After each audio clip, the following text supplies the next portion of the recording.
थंडीपासून बचावासाठी पेटवलेल्या कोळशाच्या धुरानं गुदमरून पुण्यातील एकाच कुटुंबातील तिघांचा मृत्यू झालाय।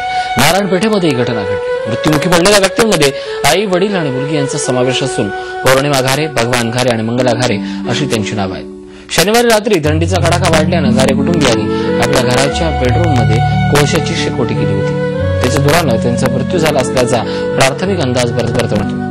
घारे यांच्या राहत्या घराच्या तळमजल्यावर त्यांचं फॅब्रिकेशनचं दुकान आहे।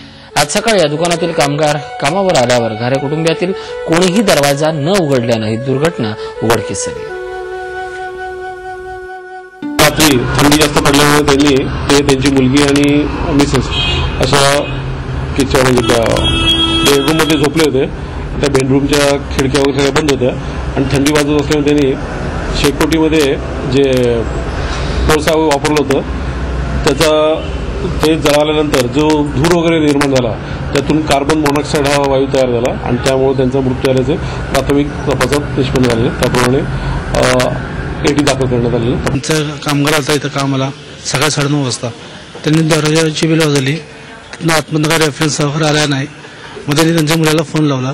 मुलगा तिकडे जुन्या घरी असा झोपायला, तेव्हा फोन केला, तो आला इथं। त्यांनी बेल वगैरे वाजवली तरी रेफरन्स वगैरे काय आलाच नाही। म्हणजे त्यांचा त्यांनी फोन लावला घरात बहिणीला, आईला, वडिलांना, त्याचा हे रिप्लाय आलाच नाही परत। झी 24 तास रहा एक पाऊल पुढे।